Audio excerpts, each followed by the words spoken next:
Marimari Pulamien, Marimari Cupeni, Marimari Cubenui. Buenas tardes, buenas noches, amigues. Nahuel Wapi Cusé, Nahuel Wapi Futra, Nahuel Wapi Trasomó, Nahuel Wapi Huechaventru, Nemu Cusé, Nemu Futra, Nemu Trasomó, Nemu Huechaventru. Yo no soy el más indicado para hablar de fortalecimiento del Mapuzungún. Hay gente, inclusive presente, que podría hablar más que yo del tema.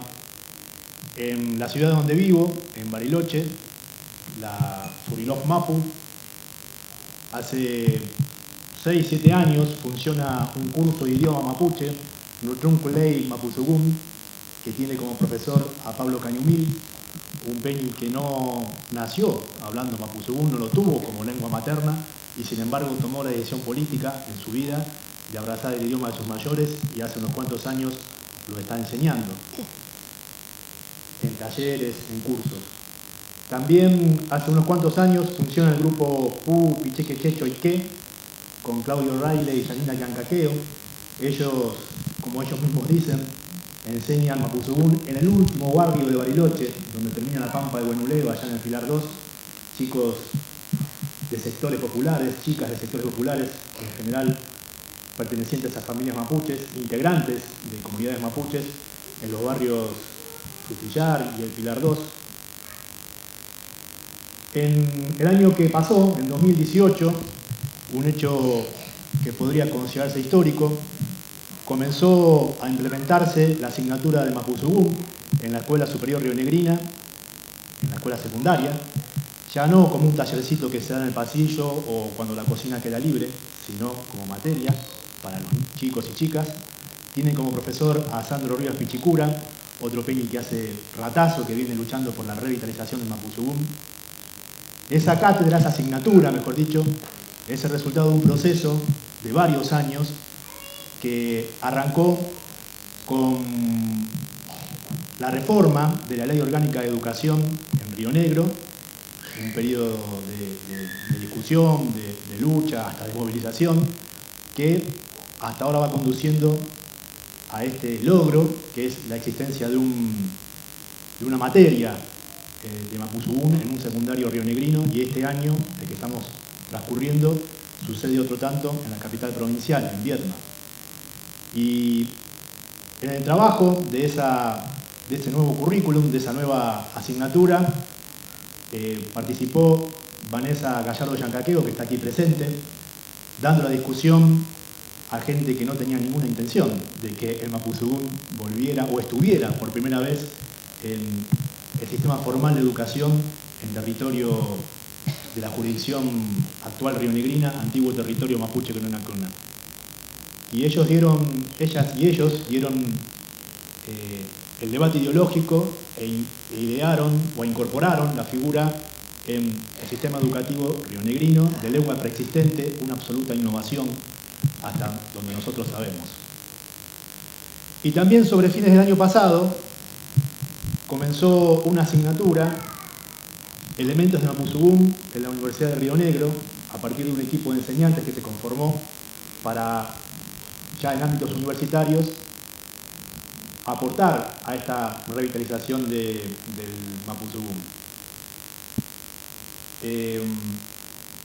Por el lado de los medios de comunicación, hace unos cuantos años también existe Mapuche Huaypulezungún, un programa que sale al aire por Radio Nacional Bariloche, cambió de horario según los años, en las últimas versiones eran los sábados a la mañana, y es un programa de radio en Huincazugún, en castellano, pero había segmentos de Mapuzungún, como por ejemplo las Coneu es adivinanza, irradiaban adivinanzas en Mapuzungún para que la gente respondiera.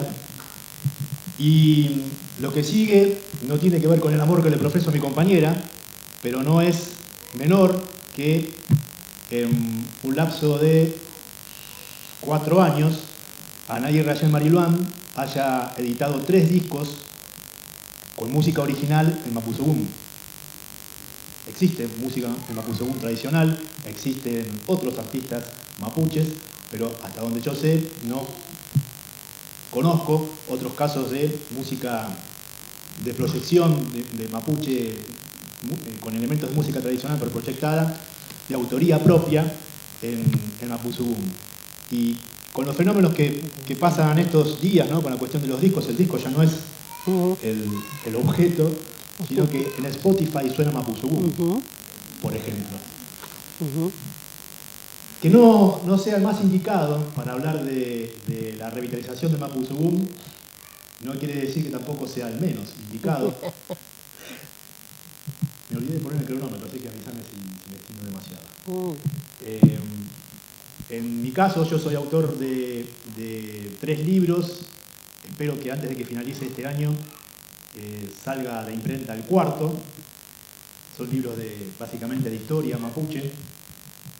En mi caso, digo, el Mapuzugún es la herramienta fundamental para cepillar la historia a contrapelo, como nos sugirió, nos pide, nos manda Walter Benjamin. Y voy a compartir 3 hechos. Uno de ellos ya lo conté en la biblioteca Osvaldo Bayer, una de las últimas veces que vine, que tienen que ver con estas identidades impuestas que se han adjudicado a otros pueblos, confundiendo al pueblo mapuche con argumentos similares a los que decía Gerardo recién. Estos no son mapuches, son pollas del norte, pollas del sur, son tehuelches. Voy a traer a colación un hecho que tuvo lugar en 1673. En 1670 llegó por primera vez al Nahuel Huapi. Nota al pie, Nahuel Huapi significa Isla del Tigre en Mapuzugún. Es la antigua, o mejor dicho, la Isla Victoria de la actualidad. Por añadidura es el nombre del lago y antiguamente funcionaba como designación de todo el espacio territorial del lago. En 1670, llegó el misionero jesuita Nicolás Mascardi con la pretensión de levantar una misión. En aquel momento ustedes saben que los límites entre el poder civil, militar y religioso eran bastante difusos. La orden jesuita era una herramienta de colonización del Imperio Español. Mascardi era italiano, intentó fundar una misión aquí y desde aquí viajó en 3 oportunidades hacia el sur buscando aquello de la leyenda de los Césares, la ciudad de los Césares, una idea muy fuerte entre los españoles de aquel entonces que nunca se corroboró en la práctica, nunca existió esa ciudad de los Césares. La historia oficial, la historia académica o la historia colonialista, me gustaría decir a mí, que se ha escrito sobre el pueblo mapuche, dice que Mascardi estuvo entre los pollas del Nahuel Huapi y que en el episodio que finalmente le costó la muerte estaba acompañado hasta los 47 grados de latitud sur, esto sería Santa Cruz, aunque uno duda que ha llegado tanto al sur, estaba acompañado por, según sus biógrafos, el cacique Polla Gentil Manquehuenui. Y encontró la muerte, al encontrarse este grupo, con otro grupo de pollas gentiles que respondían al cacique Polla Gentil Antillanca. Pero Manquehuenui, el Mapuzugún, significa amigo del cóndor. Y Antillanca, el Mapuzugún, significa, Yanca es una piedra semipreciosa y Antú significa sol. O sea, los dos caciques, en realidad eran loncos, de grupos mapuches enfrentados por cuestiones políticas, no porque pertenecieran a un pueblo distinto. 1673, supuestamente en Santa Cruz, insisto, hay que poner en dudas la exactitud de esa medición porque Santa Cruz en general no se considera territorio mapuche original. Antillanca después va a aparecer también en las épocas de Guillermo y de el cura Laguna. Esto fue 30 años después, en 1703 aproximadamente.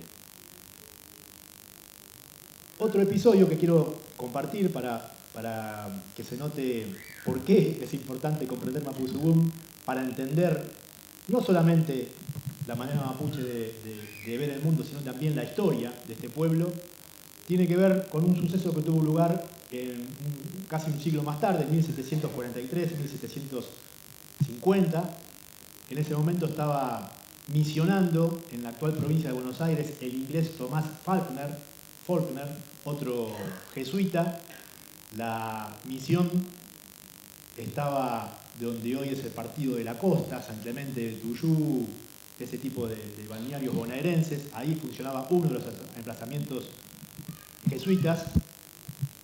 Y Faulkner nunca anduvo por aquí, por estos espacios territoriales, jamás cruzó más allá del río Colorado, pero en esa misión conoció a mucha gente que le describió la geografía de estos espacios territoriales. De hecho, su libro se llama así, Descripción de la Patagonia y otras partes adyacentes de la América del Sur y demás. Y una de sus fuentes fue, según él, el cacique Tehuelche Cangapol, dice. Los etnógrafos lo han llamado, o los españoles mejor dicho, llamaban a Cangapol Bravo, cacique Bravo. Cangapol aparentemente no es Mapuzugún, yo no puedo decir que sea Mapuzugún. Según las crónicas de esa época era un cacique tehuelche. Tehuelche es una palabra, bueno, ahora en un ratito cuento otra confusión a propósito del término tehuelche. Pero Faulkner dice que la mujer, la compañera de Cangapol, respondía al nombre de Hueñi, o Hueñi. Y en muchos espacios territoriales, Hueñi es amigo o amiga. En vez de decir Huenui, como decimos más por aquí, lo dicen más rápido y dicen Hueñi. Y también anota Faulkner que un hermano de Cangapol se llamaba Suaimán. Man viene de manque es el cóndor en Mapuzugún, y cuando encontré este relato me quedaba picando el nombre de Suaimán. Yo leí ese nombre en algún otro lado, ¿dónde leí Suaimán? Y Chuaimán fue el hijo del lonco Molfinqueupu que, muy entre comillas, detuvo a Francisco Moreno en el actual Paseo de las Colectividades de San Carlos de Bariloche para conducirlos a la toldería de Sayhueque.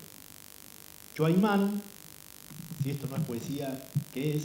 Significa Círculo del Vuelo del Cóndor. El nombre de este Peni, hijo del lonco Molfinqueupu, que aparece en escena en 1880, cuando se cumple el segundo viaje de Moreno en Nahuel Huapi. Ya estaba desatada la campaña del desierto, no eran cordiales las relaciones. Y para continuar con esta tarea que uno pretende descolonizadora sobre la historia mapuche, voy a traer a colación qué se entiende por Tehuelche, porque hay dos cosas que se dicen siempre desde el pensamiento colonialista respecto del pueblo mapuche: que los mapuches vinieron de Chile y que los mapuches se exterminaron a los tehuelches, o se llevaron mal con los tehuelches. ¿Qué quiere decir tehuelche? Tehuelche es una palabra mapuche. Tehuelche, según justamente el profe Pablo Cañumil, es toda aquella persona que está presente en un LOF, que está comprendida por un LOF. LOF es la noción mapuche de comunidad. De esa perspectiva, toda persona, hombre o mujer, comprendida en una comunidad era Tehuelche, pero no era con una cuna. Con una cuna es el nombre que se dan a sí mismos los mal llamados tehuelche del norte. Tehuelche también se puede contraponer con aucache. Vieron que en general se utiliza la palabra auca o aucán, auca, sobre todo como rebelde, como alzado. La justicia mapuche no es punitiva como la justicia huinca o occidental, sino que es reparadora, o sea, busca aquel que vulnera las normas de la sociedad, tiene que reparar la ofensa que provocó. Y aquel que reincidía era expulsado de la comunidad, antiguamente, ¿no? Ese era un auca, un aucache, uno que vivía fuera de la comunidad, un alzado, no un rebelde en el sentido estricto, en un sentido sí, pero más que rebelde, un inadaptado, diríamos ahí.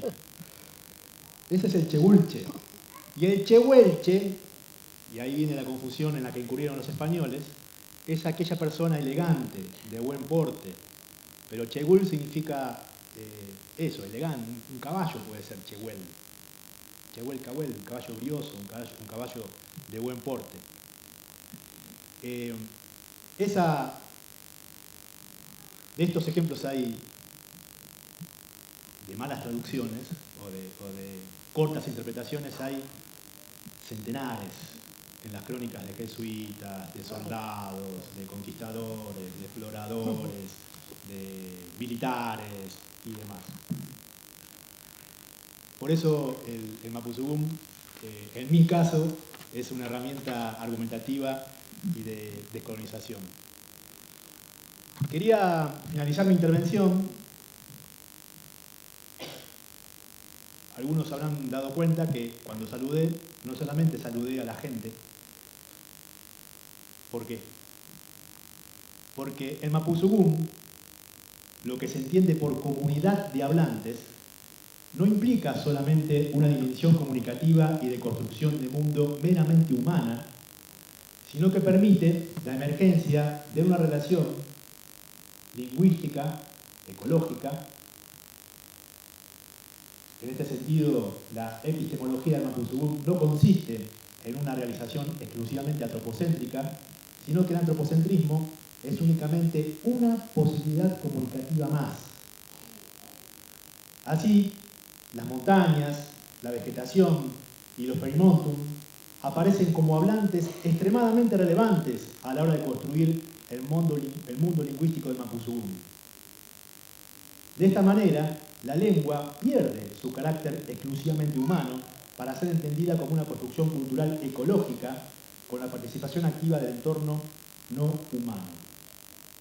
Esto que estoy diciendo es obra de unos peñi que son justamente especialistas en lingüista, Fernando Taylor Coronado, Gabriel Yanquinao y Gastón Salamanca Gutiérrez, y traen a colación el testimonio de un quinche, justamente, de un sabio mapuche, un utlaqueche, un viejito, que dice: los conocimientos más antiguos no quedan, la gente ya no se habla con la montaña.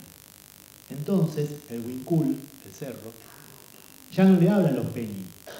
Peñi se decían entonces los huincul wow, wow es cañadón, ¿no? Y la vegetación. Ellos entre sí ya no se hablan. Se tratan de peñis unos con otros. Ya no se hablan porque el moñén, la vida, está muy cambiado. Lo dejan a un lado. Por eso ahora anda a través de la machi. A través de la machi llega, se hace machi. Este saber en la actualidad queda reducida al rol de los machis y las machis en las ceremonias, es decir, comunicarse con los nehuen, con las energías.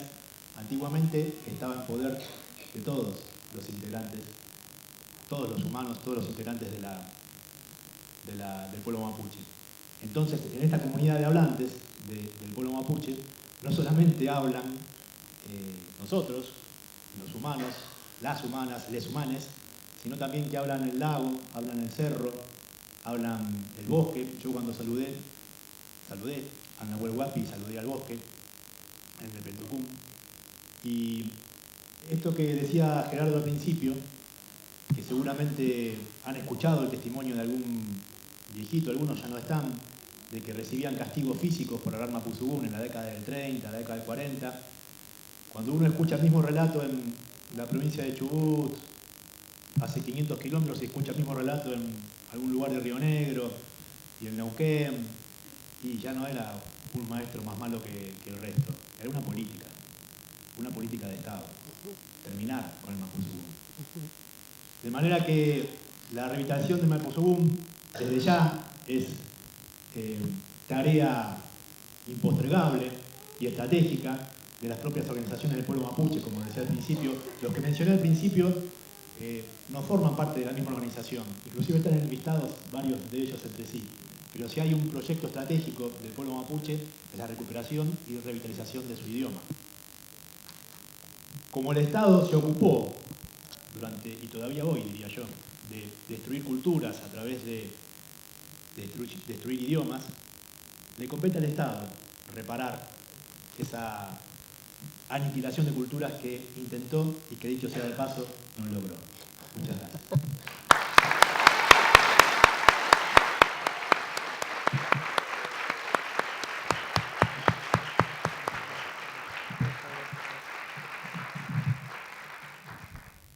Qué interesante, ¿no? Eso que el Estado intentó y que no logró. No logró por resistencia.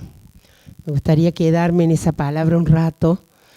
Resistencia y la relación que eso tiene con la creación, con la creación que necesita de esa libertad, de ese arrojo que da el resistir. Donde hay poder, hay resistencia. Y entonces cuando lo podemos pensar en el sentido de que cuando se produce la conquista, y que va, la conquista que va con sus avanzadas, que son la lengua y la religión, básicamente, la religión católica y la lengua castellana, encuentra a su paso resistencia, y esa resistencia tiene que ver con, no solo con las lenguas que se mantienen o se recuperan, como estábamos escuchando, sino con cómo las culturas dominadas o las culturas...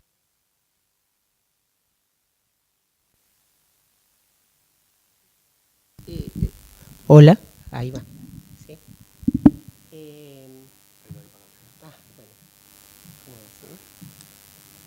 Bueno.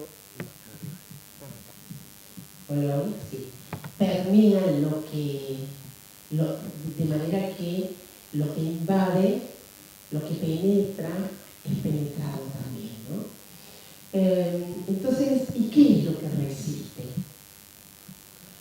Parece resistir lo que está fuera del marco, lo que está en los márgenes de un algo que se pretende oficial, que se pretende canonizado, que se pretende que es lo bueno, lo legal, lo que corresponde, etc.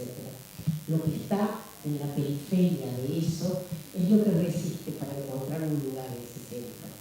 Entonces me gustaría contarles un poquito acerca de dos imágenes que tengo. Una de ellas, me voy a ir un poquito en el tiempo, una de ellas es una pintura, dos pinturas en realidad, un pintor holandés que se llamó Van Hals, y las pinturas se llaman Regentes del Asilo de Pobres y Regentas del Asilo de Pobres de la ciudad de Haarlem, que es una ciudad holandesa donde este pintor vivía. Este pintor, cuando pinta esos cuadros, es muy anciano, tiene más de 80 años y vive de la caridad pública. Ha sido despedido de ese asilo, y lo que está pintando son los gobernantes y gobernantas de la sociedad de beneficencia, que por un lado lo ha sacado de la institución, por otro lado le ha dado ese año 3 carradas de turba para que se caliente, para que no se muera de frío.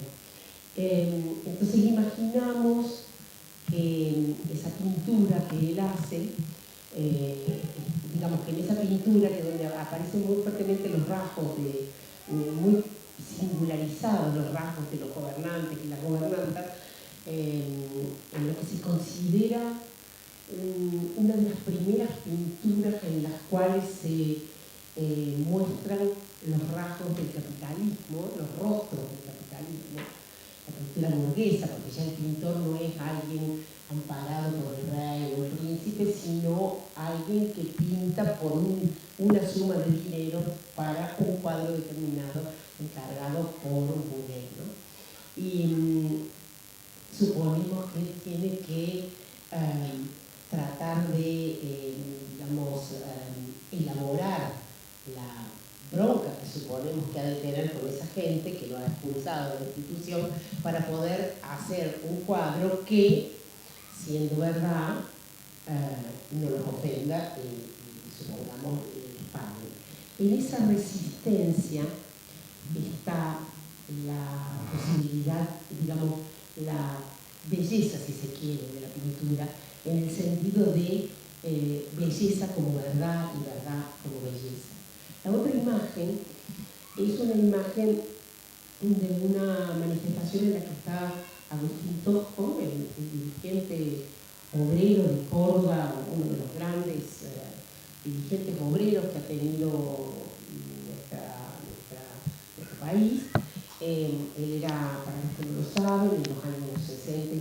60, fue el máximo dirigente del sindicato de Fuerza y logró cosas muy fuertes para los trabajadores de Luz y Fuerza, y formó una de las fuerzas principales del Cordobazo, el movimiento, la revuelta de luchas sociales obreras, estudiantiles obreras, de fines de los 60.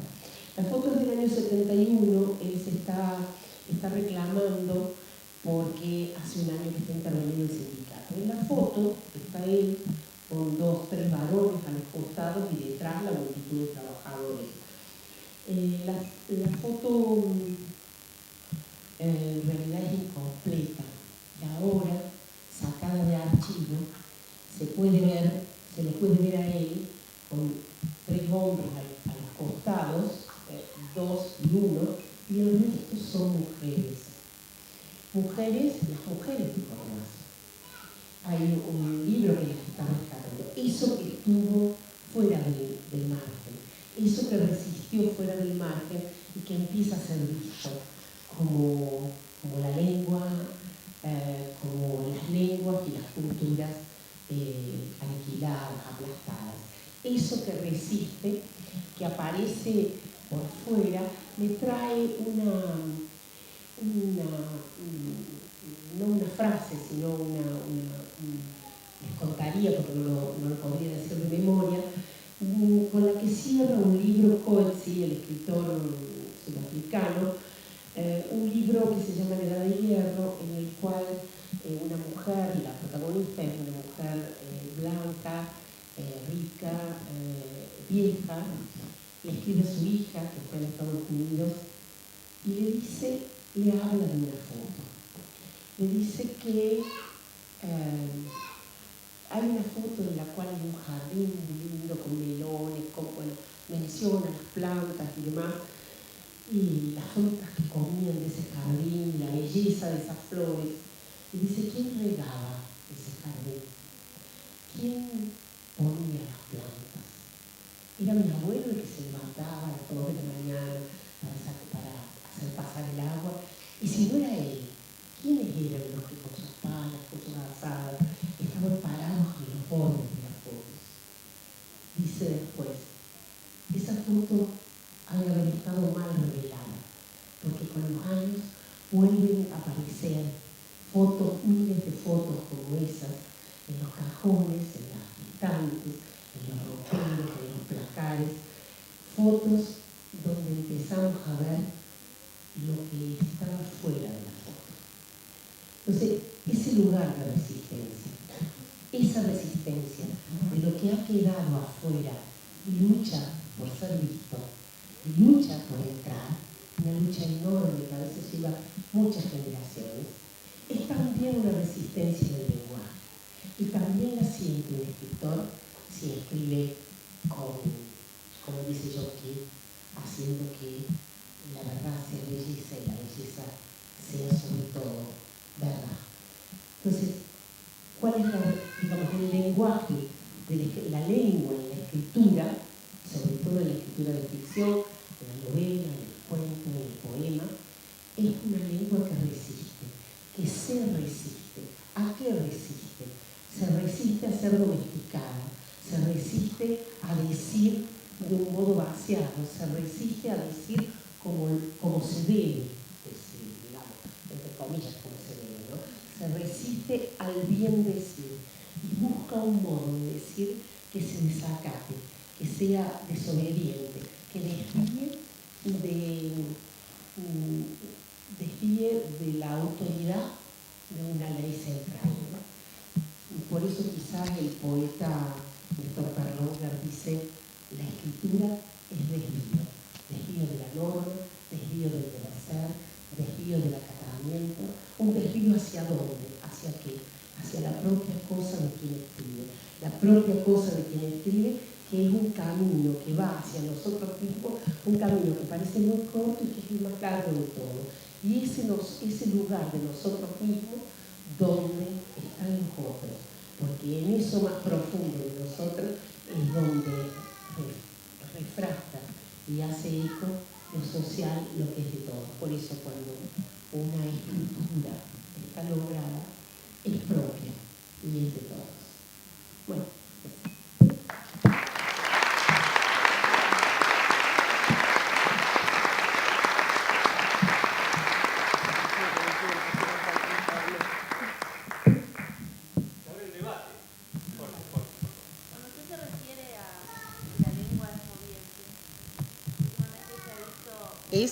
La lengua es sí, entendí. Acá últimamente se ha visto del lenguaje inclusivo, no sé qué opinión Ah, esto, cómo lo sí. qué lado más o menos se puede. Claro, bueno, está a pleno, digamos, la discusión acerca del lenguaje inclusivo, que, bueno, primero decir que yo tengo una militancia en grupos de mujeres, o sea que no voy a hablar, no es que hablo desde un lugar opuesto, digamos, al lenguaje inclusivo, pero sí quiero decir, digamos que una cosa es el lenguaje, la inclusión en el lenguaje, la E, o las maneras, las distintas maneras que va encontrando el lenguaje, un modo de inclusividad en el lenguaje, que puede ser nombrar los dos sujetos, poner la X, poner la arroba, poner la E, que aparece ya como un avance importante la E porque se puede pronunciar, a diferencia, bueno, de la arroba o de la X, por ejemplo. Pero claro, una cosa es en un espacio como este, por ejemplo, en el periodismo, en la vida política, en la vida docente, y otra cosa diferente es en la escritura de ficción o en el poema. Habrá que ver qué pasa y cuándo ingresa ahí de un modo que no sé, o sea, todavía no hay obras, puede haberlas, no sabemos, porque así como el lenguaje se ha transformado en otros lugares y ha entrado a la literatura, así como entró a la literatura el toscano en lugar del latín italiano, o el castellano en lugar del latín vulgar transformado en España y demás, así como se han ido transformando tantas cosas, también puede llegar a la literatura, y seguramente si se sigue difundiendo en la sociedad llegará. Pero todavía no hay poemas, no hay cuentos, no hay novelas con lenguaje inclusivo que no sean, hay algunos experimentos, pero suenan todavía a algo muy racionalizado. Lo que tiene la literatura es que, digamos, no es afuera donde uno tiene que buscar, sino adentro, en el lugar del adentro, donde el afuera refracta. Porque, digamos, entonces no es el lugar del deber ser. Y entonces a mí se me plantean dos cosas, que hay lugares donde se puede usar y hay lugares donde yo siento que puede violentar el uso. Por ejemplo, bueno, he estado con personas muy ancianas en un lugar en La Rioja, un pueblito muy chiquito, y he estado con una persona que lo estaba usando todo el tiempo y eso producía como un desconcierto. O sea, yo supongo que es un camino de expansión que, bueno, por el momento es sobre todo de sectores como con cierto acceso a la cultura y urbanos, sobre todo. Muchos jóvenes, también personas más grandes, pero sobre todo más ligado al urbano. Hay que esperar a ver qué pasa, hay que seguir, digamos, a ver qué pasa y cuándo entra y en dónde. Y una advertencia me hago a mí misma es que me parece que tenemos que estar muy atentos a que no se transforme en algo políticamente correcto. Ese es el peligro, porque yo veo en otro tipo de cosas, digamos, el peligro es que que la fórmula reemplace la inclusión. Yo creo que, digamos, hay un uso, pero hay también una transformación social, que es lo que hay que ir haciendo, para que unos y otros, dialécticamente, se influyan todo el tiempo, que no nos conformemos con la forma, ¿no? Esas serían mis, las complejidades que le veo.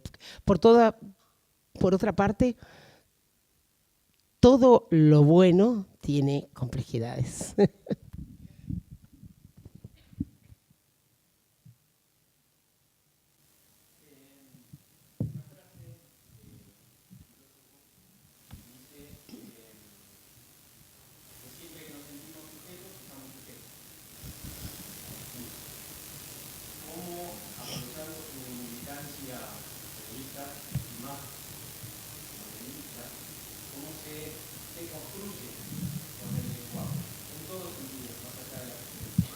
¿Cómo se construye o cómo se deconstruye?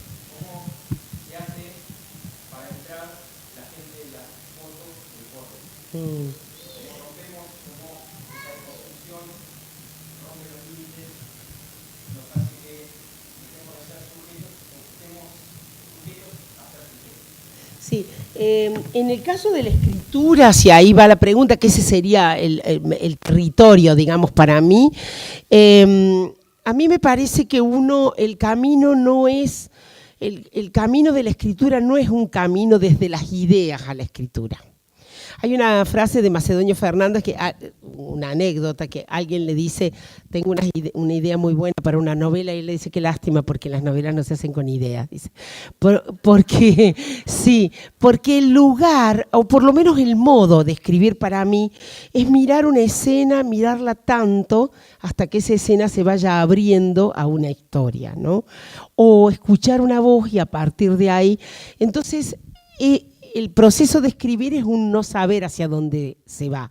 Y lo que puede aparecer ahí no necesariamente es, digamos, no necesariamente es algo, es lo correcto, por decir, ¿no? Es el bien decir, el bien hablar. Por ejemplo, si a mí me interesan mucho los personajes, digamos, por un lado tengo una forma de ser en sociedad en la cual la cuestión de las mujeres siempre ha sido muy importante para mí. Eso, evidentemente que eso me atraviesa y que cuando uno escribe, todo lo que uno es de algún modo aparece. Pero a la hora de escribir, por ejemplo, yo no estoy pensando en que el personaje tiene que ser liberado o tiene que aprender a liberarse o tiene que... No estoy pensando en nada de eso. Es la diversidad de mujeres, en todo caso, que aparecen en la escritura. Sería mirar a alguien tan intensamente, a un alguien hipotético, imaginario, tan intensamente, hasta poder comprender por qué esa vida funciona como funciona, por qué esa vida, ese personaje hace lo que hace, ¿no? Escribir para comprender, no para enseñar al otro y no para ponerse delante de los personajes. Esto a veces es difícil por más que sea sencillo lo que digo, a veces es difícil. Yo he revisado la escritura de muchas personas que están empezando y una de las cosas más difíciles es no anteponerse ante los personajes, no trazarles un destino, no enseñarles, no creer que uno sabe más que ellos y no creer que uno tiene una verdad, sino ir a ver cuál es la verdad del otro. Por eso en la escritura una de las cosas más interesantes es la empatía. O sea, la empatía con el otro, ¿no? Con ese otro hipotético. A ver, digamos, el juego al escribir sería, yo debo vaciarme de mí, de ciertas certezas, para darle la palabra a otro y mirar desde ese otro. A ver cómo se ve el mundo desde los ojos de los demás, como decía Darcy Ribeiro, ¿no? Entonces, ese juego, a mí me parece que la literatura es interesante, la ficción es interesante porque nos permite salirnos de nosotros y ponernos en un lugar de un otro. Y ahí estaría la inclusión. Aunque ese otro sea, a nuestros ojos o a los de otros, repudiable o elemental, o no sé, depende de cómo sea ese personaje, pero es un otro. Y nos obliga la escritura, y si está bien hecha, y la lectura, si lo hacemos bien, porque lo ponemos al lector, lo obligamos al lector a colocarse en un punto de vista que ni es el del lector, ni es el del escritor, sino que es el del narrador del texto, que está contando algo acerca de alguien y está tratando de comprender por qué ese alguien hace lo que hace. A mí me parece que la inclusión está ahí. Por otra parte, la cuestión de las palabras, por ejemplo. ¿Cómo habla un personaje? El lenguaje, estamos acá hablando de eso, de la lengua, es central.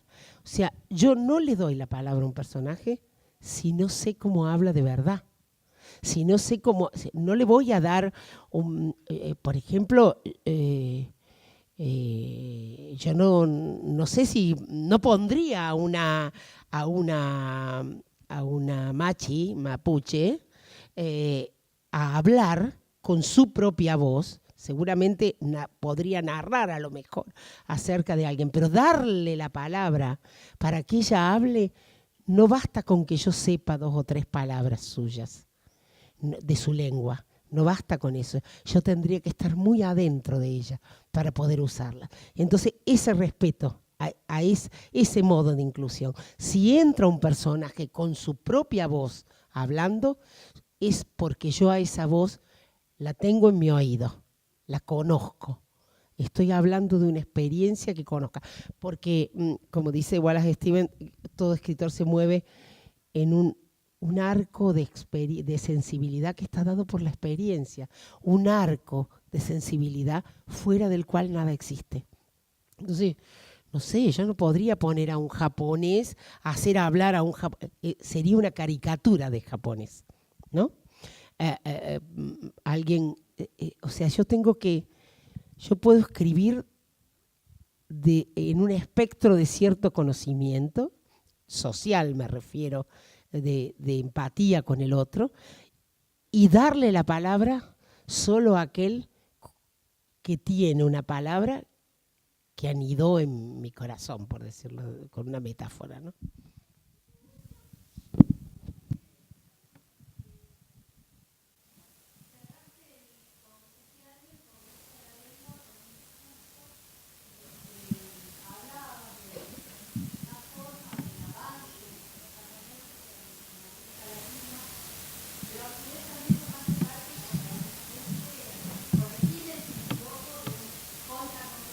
Sí.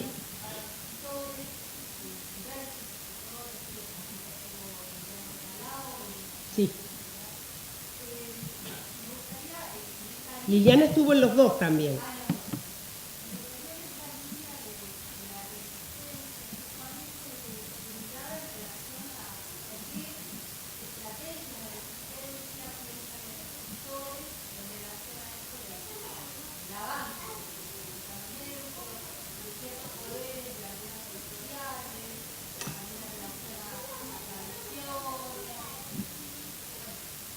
Sí, esa resistencia puede ser pública en el caso en que uno escriba algo, una conferencia, por ejemplo, un posicionamiento, como yo pude hacer en ese cierre, porque tuve la suerte de que me invitaran y tuve la ocurrencia de aceptar para poder decir lo que quería decir, pero si no en la escritura misma es más individual, pero tenemos oportunidad de ejercerla todo el tiempo los escritores. Lo que pasa es que, como en todas las cosas, la libertad es poder decir que no. Y internamente saber ¿qué es ser libre? Dentro de los límites que tiene en el diario vivir, en esa negociación con el vivir. Poder decir que no. O sea, ¿qué sucede? Que, por ejemplo, a lo mejor hay escritores a los cuales se les pide en editoriales españolas, sobre todo en el mundo de la literatura para jóvenes, para niños y demás, una españolización de la lengua, del castellano. Bueno, si vos decís esto no y estás dispuesto a renunciar a que te publiquen, digamos, bueno, ese es un modo de resistencia. Hay gente que no lo hace y que se ha dejado transformar los textos, y hay gente que sí lo hace y renuncia. Mira, yo te puedo decir un ejemplo. Mi novela Estéfano salió en el 98. Y un par de años después, una editorial española la iba a publicar. Me pagaron inclusive un anticipo. Un dinero de anticipo que no era tan grande, pero me pagaron un dinero. Y la edición se demoró, finalmente resultó porque querían que yo sacara algunas partes. Por distintas razones. Algo que tenía que ver con el lenguaje y un par de escenas que tenían que ver con el desarrollo erótico del personaje, digamos, el momento en que pasa de niño a hombre, digamos, a joven, digamos. Y yo no acepté, entonces el libro no salió, y recién salió cuando yo gané el premio iberoamericano en el 2009.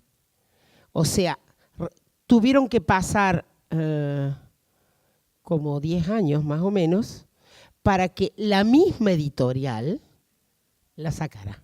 Lo pidieron ellos.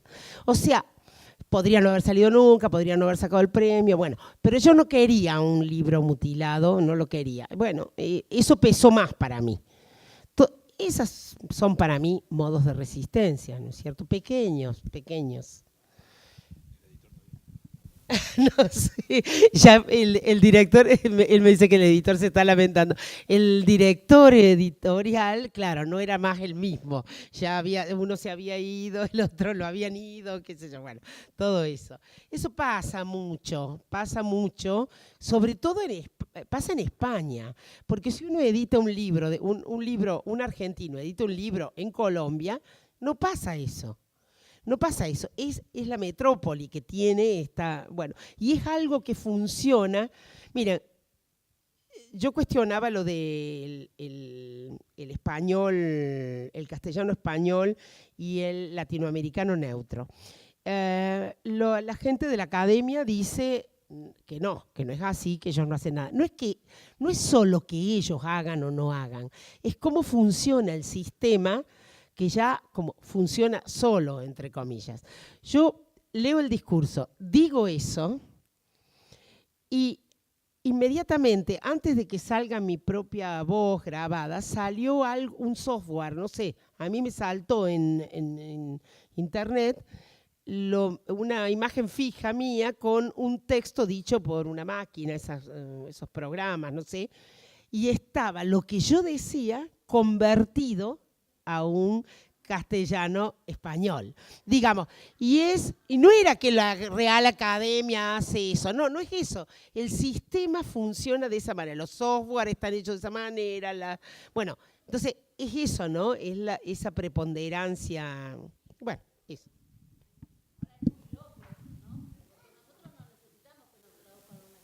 Así es. Aceptamos que dicen palabras diferentes, colombiano, mexicano. Claro, nosotros, pero otros no. Entonces, incluso yo he encontrado, he tenido charlas con escritores o con críticos españoles de literatura y demás, y he escuchado cosas, bueno, ¿para qué van a traducir tal libro si ya hay una traducción española o al español? O sea, eso que vemos nosotros, no lo ve. Bueno, de la misma manera de lo que vos estabas diciendo. O sea, hay quien ve fuera del margen, hay quien ve solo lo que está en la fotocarnet, digamos, bueno, eso, ¿no? Y ahí está esa lucha por visibilizar, porque es eso finalmente.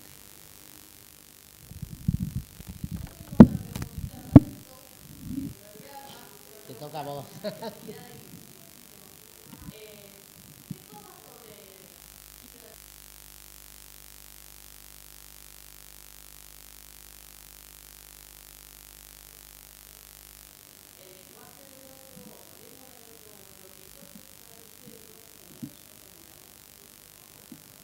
Ay, a ver. Vos que sos el especialista.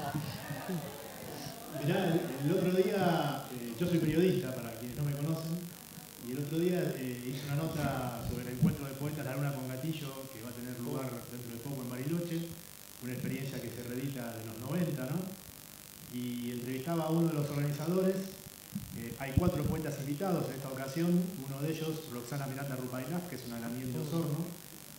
Y bueno, una de mis preguntas fue cómo eligieron a los invitados, ¿no? Hay un poeta de Neuquén, otro de una mujer del Chaco que vive en Buenos Aires y Fernando Noy. Y me contó este compañero que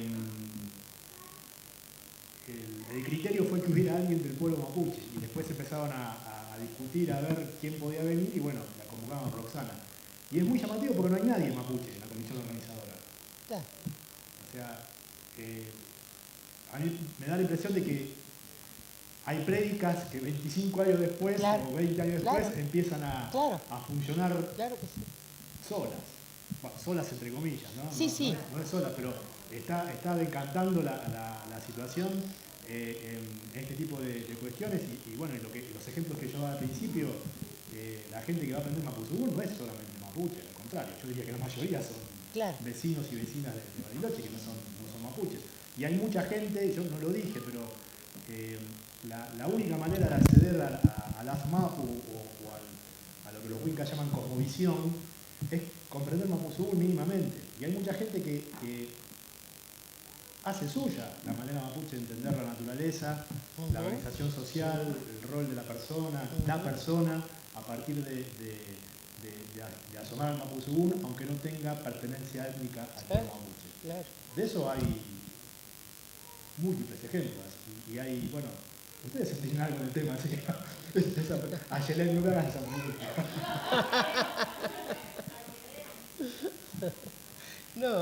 No, eso, nomás agregar, claro, es que probablemente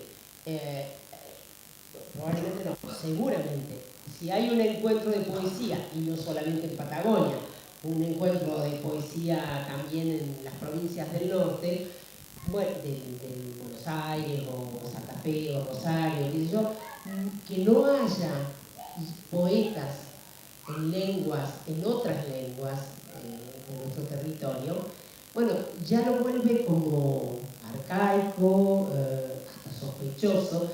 Es lo mismo que si dijéramos, bueno, a ver, hay unos ciclos de poetas en los cuales hay solo varones. Bueno, pues sí, ya dirían, bueno, estamos en la edad de piedra, ¿no? O sea, hay cosas que ya ingresaron a la sociedad y entonces, bueno, por esa lucha, por esa persistencia, ¿no? Y ahí hay otra cosa también muy fuerte, que es no olvidar que las cosas logradas, lo que se ha logrado, siempre tiene una larga historia de lucha, ¿no? Eso, porque a veces también puede que las nuevas generaciones piensen que todo sucede por la bondad de los organizadores o de los gobiernos o lo que fuere, y se olvida de todo lo que hay, todos los gobiernos, las organizaciones, las instituciones, todo, absolutamente todo tiene que ver con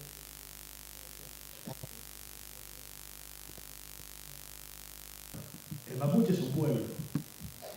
Hay mapuches tradicionalistas, de vanguardia, hay mapuches de izquierda, hay mapuches de derecha, hay mapuches por los cuales yo daría la vida y hay mapuches que los mataría. Entre los poetas sucede otro tanto. Lo que estás mencionando básicamente es un fenómeno chileno. En el lado de Puelmapu, el fenómeno de la poesía o la dinámica de la poesía mapuche es más incipiente. No podría hablar todavía del movimiento de poetas mapuches del lado de Puelmapu, es decir, de la Argentina. En Chile tampoco es tan reciente, o sea, justamente este año se cumplen 20 años, aunque no es poesía, de Recado Confidencial al Pueblo Chileno de Nicolás Chihuahilá, que fue publicado por LOM Ediciones. No es un fenómeno... ¿15 años? 20. 20 años. No es un fenómeno del último tiempo. Y dentro del vasto universo de la poesía mapuche en el Gulumapu, hay de todo. A mí, bueno, justamente estaba en esa cuando vino Lionel Lap a Bariloche hace 2 o 3 años, y Lionel hizo las 3 cosas. Escribió, él dice que escribe, y le viene, a veces le viene bilingüe, le viene en mapuzungún, le viene en castellano, y el último libro lo escribió íntegramente en castellano. Y le preguntaron por qué, para desorientar a los académicos. Claro, porque ahí hay también una lucha, una provocación, y bueno, y sobre todo eso se construye. Me parece que a mí, por ejemplo, cuando vos ibas hablando al comienzo, que hablaste de tu compañera, si entendí bien, que es una música que me dijiste que hace música de proyección mapuche. Eso me resultó sumamente interesante, no había escuchado, y me parece que en la poesía, trasladándolo a la poesía, esa es otra cuestión interesante de cómo, porque a veces el peligro es quedarse en el, ¿cómo llamarlo? En lo folclórico, digamos, ¿no? En la cosa, en lo folclórico en el sentido, en un sentido peyorativo estoy diciendo ahora, ¿no? No porque todo lo folclórico sea peyorativo, pero en el sentido de lo que digamos, porque desde la afuera se le pide al otro que se mantenga inamovible, que no devenga como la vida misma deviene, la misma vida de todos deviene. Y entonces me parece que en los movimientos poéticos o musicales, si digamos la cultura, la cosmovisión, la lengua, la escritura de poesía, la música, puede devenir, puede haber lo que queda quieto, lo que es más, como en cualquier lengua, está lo clásico, lo que queda, lo que permanece y lo que se va transformando, ¿no? Eso me pareció muy interesante, y yo no había oído de música mapuche de proyección, que no sé si es una línea, si es solo ella que trabaja esto. Sí, bueno, sí, obviamente, así lo entendí. De música, porque la pregunta, volviendo a la pregunta que hacía la compañera, también, ¿qué se entiende por poesía mapuche, no? Sí. Ahí en el congreso que mencionaba Teresa, también estaba Viviana Gilet, sí, que se reconoce como mapuche, pero en su producción los poemas que hablan de la cuestión mapuche son mínimos. claro. Inclusive varios de ellos son contestatarios respecto de las internas del pueblo mapuche, porque ella, Viviana, no responde a la cara de cultura. Claro, porque es mestiza y porque, claro. Inclusive hay un pueblo que cuestiona el así llamado mapuchón, ¿no? Es un pueblo para adentro. Claro. Y sin embargo ella es poeta y mapuche, entonces ¿hace poesía mapuche o no hace poesía mapuche? Claro. Para mí sí, pero la respuesta es no pretendo darle la respuesta. Y Lionel también, yo presencié una discusión una pregunta donde con buena intención le preguntaban, ¿usted hace poesía mapuche? Y yo soy mapuche, así que no puedo hacer, poesía escandinava. Claro. Pero respecto a la música de Analí, para el mercado sería world music. Claro. Bueno, el concepto de world music es un punto detestable, ¿no? Porque es world music, todo lo que no es anglosajón. Claro. Entonces, música mapuche de proyección, en el sentido que no es tradicional, se inspira en la música tradicional. Exacto. Y eso mismo puede atravesar la poesía. Claro, salvando las distancias, porque lo que voy a decir es de una cosa bastante más chica. Hace un tiempo, ahora ya no se dice tanto, no aparece tanto esa pregunta, pero aparecía, por ejemplo, cuando en las entrevistas a mí hace años y a otros cordobeses, literatura cordobesa. O sea, bueno, ¿qué es literatura cordobesa? La del que vive en Córdoba. Entonces había toda esa cuestión. Si se escribe literatura cordobesa si uno vive en la provincia de Córdoba, en los límites, o si es cordobés de nacimiento y vive en otro lado, también entra en la literatura de Córdoba o no, o la que habla de Córdoba. O sea, ¿qué es eso, no? ¿Qué es eso a la hora de escribir? Bueno, esto, ¿no? Esa respuesta. Yo soy mapuche, entonces esto es como bueno, ya se lo contestó Borges cuando le preguntaron si hacía literatura.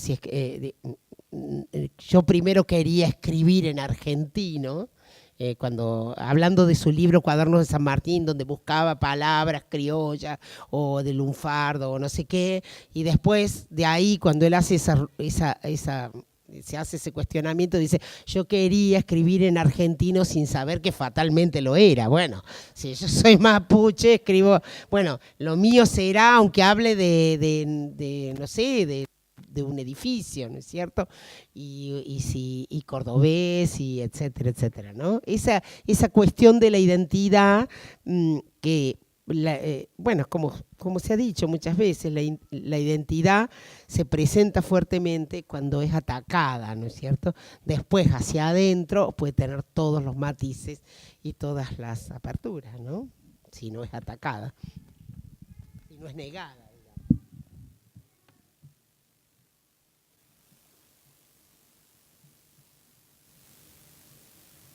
Cuando fui a contar una anécdota ahora con respecto a Viviana Gilet. Ella estuve en una oportunidad en su casa porque había ido a Trelew a un encuentro y ella es profesora en la universidad y contaba una anécdota de una situación en la escuela donde, bueno, ella es, si entendí bien, su papá es mapuche y su mamá es descendiente de italianos, creo, algo así. Y entonces tiene 2 varones, creo, y le habían pedido que llevara para la escuela algo que fuera vestido de indio. Dice, ¿qué hago? Le pongo la ropa que le tejió la abuela. ¿Qué hago? Porque, bueno, ¿qué es eso, no? Esa idea de que el otro está en ese, otra vez, el lugar inamovible, puesto ahí el estereotipo, ¿no? Que es lo que, volviendo a la escritura, es lo primero que uno tiene que desarmar cuando escribe, ¿no? O sea, lo primero que se pone en cuestión cuando uno escribe es los prejuicios que uno tiene, los preconceptos, la mirada estereotipada de A o de B. Por eso cuando digo, recién alguien preguntaba, de vaciarse de ciertas certezas para intentar mirar con los ojos del otro.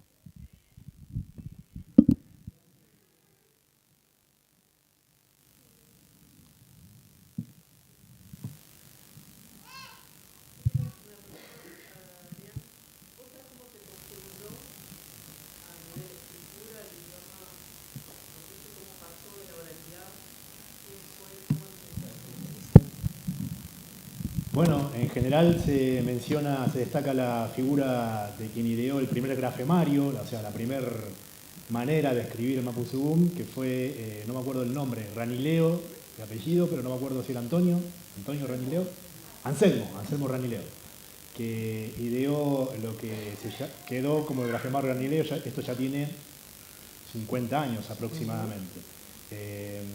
Pero como el pueblo mapuche nunca construyó una unidad política y la cultura mapuche se expresa pluralmente a pesar de ser una, hay muchos grafemarios.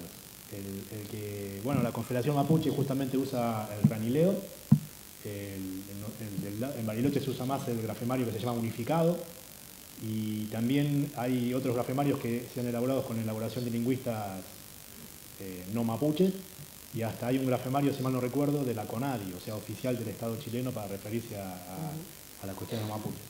Pero es muy dinámico y tiene que ver, bueno, justamente, ¿no? Acá en Neuquén mayoritariamente usan el ranileo, y cruzando el Nahuel Huapi y el Limay, mayoritariamente se usa el unificado. Pero el proceso arrancó y más de medio siglo ya, sí, aproximadamente.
Bueno, acá, bueno, por un lado, digamos, yo no soy una especialista en alfabetización, que es como otro universo, ¿no? Claro, o sea, sí, porque una cosa es la lengua, a veces mezclamos lengua con escritura o lengua con literatura, ¿no es cierto? Y entonces, bueno, hay toda una cuestión muy fuerte que es la alfabetización, es lo que hace la escuela en los primeros años de escolarización. Y bueno, una persona que transita por la escuela tiene que incorporar de algún modo el instrumento. Sin eso, evidentemente que, bueno, cualquiera sea la lengua de la que estemos hablando, hay que hacer una incorporación del instrumento.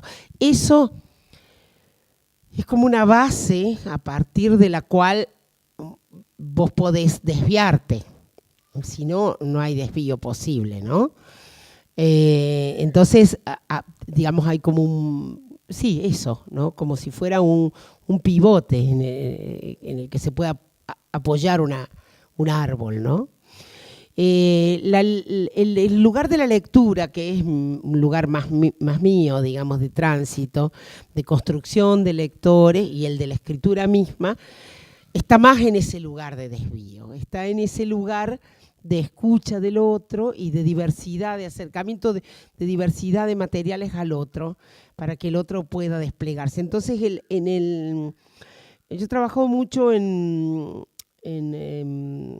escritura, en procesos de escritura creativa, sería, no de incorporación de la lengua, sino de procesos de escritura creativa con niños, con jóvenes, con maestros que van a trabajar con niños o con jóvenes. Y ahí lo que importa es que el otro pueda digamos, hablar acerca de sí, buscarse a sí mismo, poder encontrar un canal de expresión, más que la corrección, digamos, más que la incorporación límpida de la norma, digamos, ¿no?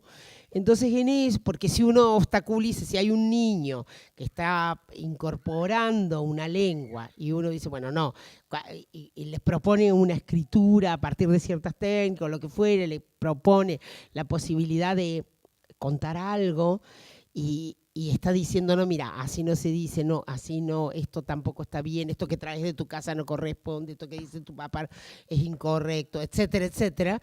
Bueno, coartás todas las posibilidades de creación del otro, o sea, el otro dirá como pueda o como quiera, mezclado, bueno, con esa posibilidad de expansión, porque lo que estamos buscando es la posibilidad de autoconocimiento y de comprensión de lo que se siente, de lo que se hace, de lo que se imagina, y no la normatización del cómo habla o escribe. Ahora, hay otro espacio en la escuela que es que, bueno, en algún lugar quien la transita aprende ese código, digamos. Porque, ¿qué pasa con la lengua? La lengua tiene, digamos, uno podría decir que hay como dos ejes, ¿no? Dos, como si fuera una cruz. Hay una línea horizontal que sería la norma, sería una norma de la cual yo me puedo alejar un poco más o mucho, o, bueno, si me alejo del todo de la norma, del todo, no se me comprende. El extremo sería el lenguaje de una persona que no se puede comunicar, que dice algo que el otro no puede entender. Pues, bueno, se ha hablado a veces del lenguaje psicótico, etcétera, etcétera. Sí, en un extremo. Si estoy tremendamente cerca de la norma, hablo correcto, pero muy correcto tal vez, entre comillas, de lo que sea que se llame correcto, y no conmuevo a nadie, porque soy tan oficial en ese modo. Es el lenguaje técnico, es un cierto lenguaje informativo aséptico, eso, lo más cercano a a la norma. Pero digamos, hay una norma que funciona como un orientador para que, bueno, uno dice orilla, el otro dice borde, el otro dice, pero más o menos sabemos, podemos incorporar, podemos incluir, es muy inclusivo porque yo puedo tomarlo del otro porque como conozco algunas cosas, otras las puedo incorporar. Y luego el lenguaje tiene, bueno, la posibilidad de comunicación trabaja mucho sobre eso, pero el lenguaje tiene también una línea vertical, que sería la historia emotiva de cada palabra, cada frase, cada expresión en nuestra subjetividad. Cómo se ha ido imprimiendo en nuestra propia vida la lengua. El modo de decir de nuestra casa, el modo en que nuestra abuela nombraba tal cosa, el modo en que leímos un texto alguna vez, el modo en que insultamos a alguien o con los amigos. Bueno, o sea, uno toma una palabra y dice pan, por poner un ejemplo así como, y dice pan, y pan es lo mismo, digamos, tiene como capas de significado, si me faltó el pan, si mi papá era panadero, si mil cosas, un millón de cosas, miles de las que no somos conscientes. Con esa línea trabaja quien escribe, o sea, sin irse del todo de la norma, atendiendo mucho a esa carga emotiva del lenguaje, en ese juego. Eso es más o menos para mí.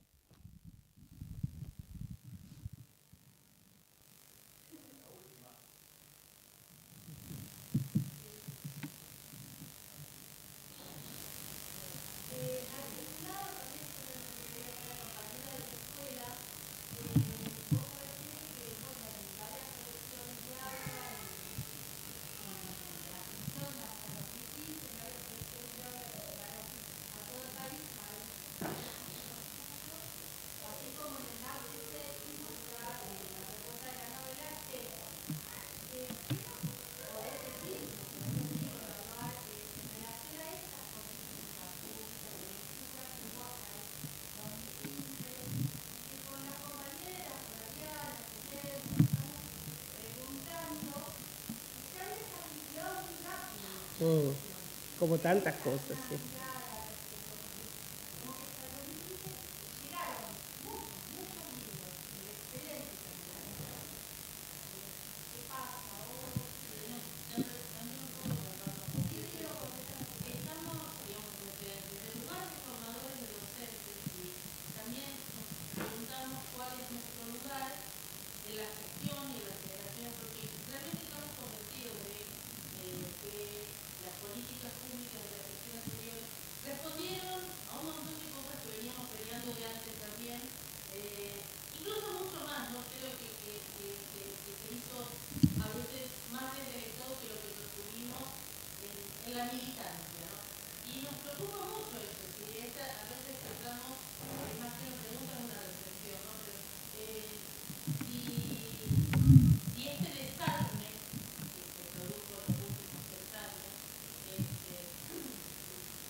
Sí, bueno, justamente ustedes y tanta gente que conozco están todo el tiempo repensando y me parece que esos son los modos de resistencia. Yo creo que, y seguramente ustedes también, porque bueno, las conozco, yo creo que la construcción de lectores es una cuestión de Estado. No, siempre que hay un lector, ¿y por qué lector? ¿Por qué nos interesa una sociedad lectora? Una sociedad lectora en el sentido de una sociedad más crítica, una sociedad más consciente de sí, que pueda acceder a una cantidad de discursos diversos. Es una cuestión de Estado. ¿Por qué? Porque ¿qué hacen? Más allá de que se puedan hacer un montón de experiencias más chicas, de instituciones y demás, pero necesitamos, sobre todo, la compra de, o sea, un proyecto de construcción de lectores exige docentes, mediadores formados, lectores ellos mismos, y proyectos institucionales y compra de libros de parte del suministro de libros de parte del Estado. Libros de calidad. El libro hoy es caro, está en una crisis tremenda el libro porque ha bajado más del 50% de la venta de libros en librerías. Se está editando un tercio de lo que se editaba, con todo lo que significa esto, y además están las fronteras abiertas, por lo cual los libros, digamos, los libros de las editoriales grandes y no tan grandes también se imprimen fuera del país, con la consecuente pérdida de trabajo de la gente que trabaja en imprentas, en la industria, digamos, de la fabricación del libro, que son imprenteros y demás. Hoy se puede diseñar y mandar el PDF. Mis 2 últimos libros se imprimieron en Corea, por ejemplo. Pero no es porque yo quiera imprimir en Corea, digamos, porque los editores hacen eso. Tienen precio más bajo Corea que imprimirlo acá. Entonces, el que compró máquinas, el que imprime, el que tiene gente, bueno, para todo eso, todo eso, claro. Todo eso. Bueno, todo eso es soberanía. Es igual que la soberanía en la semilla, es igual que los recursos, la cuestión de la extractividad, es igual que, es igual que el monocultivo, lo que pasa con los monocultivos. O sea, todo corresponde a una misma concepción ideológica. Y lo que vos me decís, ¿qué es lo que nosotros podemos hacer para resistir? Es pensar bien, digamos, qué país queremos y desde el lugar en que estamos, qué podemos hacer para eso, ¿no? Porque, bueno, yo pienso a mí me interesa que la industria del libro, que los libros se impriman acá para que la gente, porque hay capacidad para hacerlo. Me interesan las traducciones a un castellano argentino, porque hay también traductores de altísima calidad. Me interesa, digamos, me interesa un alumno, un niño, un joven que tenga conciencia del lugar donde vive, del contexto en el que está, de las condiciones en las cuales vive él, de la historia de su pueblo, de manera de no olvidar las luchas por las cuales los pueblos consiguen lo que consiguen y también tampoco olvidar las cuestiones por las cuales se pierden derechos. Bueno, me interesa un país así. Hay una cuestión ideológica que va de fondo y que alimenta todos los aspectos de la vida de todos.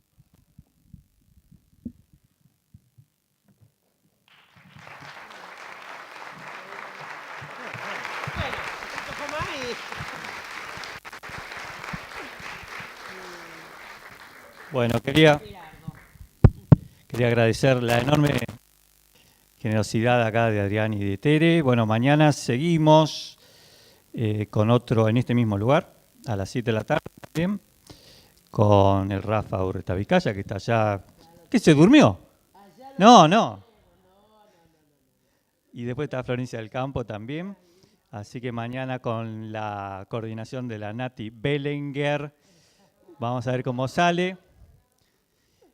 También agradecer al cuerpo docente del instituto, un aire renovador para la sociedad de Angostura.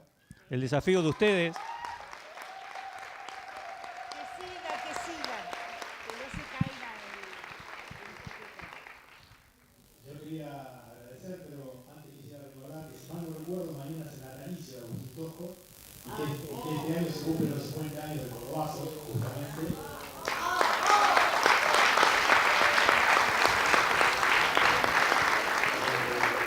Puede ser que hubiera 2 monstruos acá sentados hoy, pero hubo un monstruo y una estrella. Y toda la solidaridad a la Franchina Andreau, en el diferendo que se presenta, que sepan que no están solos. Gracias a la biblioteca por muchas gracias a todo el equipo de la... La que quiero seguir agradeciendo hoy. Hoy estoy bueno, porque generalmente no agradezco nunca en mi vida. Quería agradecerle a Cristian, a Dani. Vamos a ver si estos materiales los podemos poner en la compu de la Biblio para que todos puedan pasar y lo puedan con un pendrive y llevárselo. por supuesto, al eterno Patricio, arriba en los controles generales del Centro de Convenciones. Bueno, y creo que hay algo interesante el sábado. ¿Por qué no contás mínimamente lo que va a haber en Bariloche? Bueno, el 25 de mayo de 1879, el ejército argentino hizo la bandera en Choel con el entonces ministro de Guerra, Julio Roca, a la cabeza. Episodio que se cumplió hace 140 años y la organización a la que pertenezco, el Espacio de Articulación Mapuche, quiere marcar ese episodio hace 140 años. El próximo sábado, en Bariloche, vamos a realizar una movilización pero distinta, porque no va a tener el circuito habitual de todas las marchas, sino que va a arrancar en la plaza que homenajea a Francisco Moreno, y se van a leer los prontuarios de Moreno, de Sarmiento, de Villegas, de Mitre, de Roca, de los prisioneros al desierto en su conjunto, de Nicolás Palacios, un segundo de Villegas, y de alguno más que no recuerdo, 8 paradas en total para estudiar ese episodio fundante, ese genocidio fundante del Estado argentino. Eso en las calles de Bariloche a partir de las 14:30, desde las 18 en el Consejo Municipal va a hablar, a disertar Diana Lenton, una de las antropólogas más claras de la Argentina respecto a estos temas, y justamente directora de la red, co-directora de la red de investigadores sobre genocidio y política indígena. Y después, desde las 21, se va a cerrar con un espacio musical y de danza en la Escuela de la Llave con Rodolfo Cancino, Débora Sansón Guzmán, que es una bailarina, y Fran Navarro. Bueno, muy bien. Vamos a hacer en Villa Langostura, ¿no? El próximo año.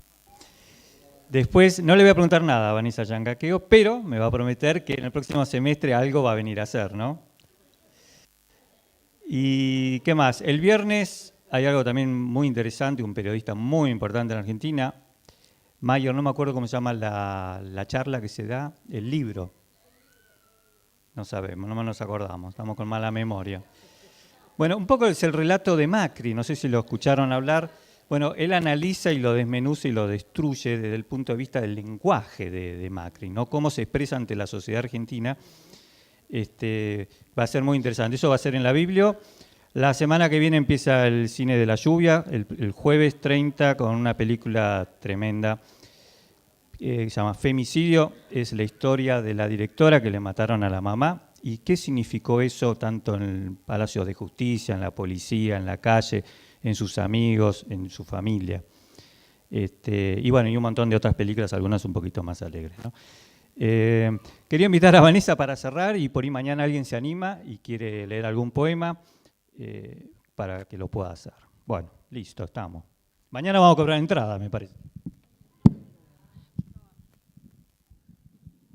Mari, Incheta Vanessa Buchile Pinquén, con Alof Pachilantriao. Los saludo a todos, compañeros, amigos, hermanas y hermanos. Agradecer infinitamente. Por ahora, y por más que queramos nosotros desde la comunidad, desde el ser mapuche, recuperar nuestra palabra, el mapuzungún, y poder expresarnos cada día con más libertad, es muy importante que en este tiempo y en este proceso se pueda contar nuestra historia en un lenguaje que entendamos todos. Entonces el castellano por ahora es nuestra herramienta y ojalá eso se pueda cumplir, que todos sepan nuestra historia y que la entiendan. El mapuzungún siempre fue una lengua hablada, después llegó esto de la escritura, que es algo nuevo y que es algo que se va reinventando todos los días, pero tenemos el lenguaje que es el sentimiento, el sentir, el ver al otro, escucharlo, y ese es el que nos comunica, el que nos sirve a todos. Para regalarnos a todos, voy a leer un poema de Viviana Yalef, que justamente lo compartí ayer y la nombraron toda la tarde. Así que va este poema para todos nosotros. Yo no tuve abuela, fogón de relatos, ollitas humeantes, telar que congregue. No vi perderse en el horizonte la piel del caballo, no me bañé nunca en la aguada y no corrí a la intemperie, descalza. He vivido presa. Pero no puedo mentir esa historia, no puedo decir en mi recuerdo de infancia los mayores algo, porque no había mayores. Tampoco había infancia. Trato de reconstruirla. Junto elementos pequeños para pensar una imagen, una hamaca, una niña, una tortuguita, pero se pierden. Trato de ficcionar un relato mapuche a la usanza para llenar el inciso. Pero vi a mi abuelo delirar a las chivas en una pieza de barro, en Esquel, en el barrio Roca, cuando no pudo más habitar su tapera camino a la Zeta. Lo vi regando el vino en el cerámico limpio. Era perfecto ese círculo. Y vi a la tía correr a puteadas mientras torcía el trapo de piso, y con él nuestra historia. Caían las gotas de vino, como cayera la sangre, las lágrimas, como cayeran estas palabras, cae. Esos son mis recuerdos, se teje ahí mi memoria. Porque vi eso de niña y pensé, mirá, qué loco el abuelo. Y veo lo mismo a trasluz de la historia y pienso, cuánto dolor y ternura, mi abuelo, su ofrenda. No sé cómo presentarme, abro la boca y se traba el tubún, balbuceo el cupalme. Tampoco puedo nombrar a mi madre, no puedo hacer un pentuncún. Tengo, sin embargo, el don de la palabra. Yo soy Viviana Yelef, nací en Trelew y sigo viva.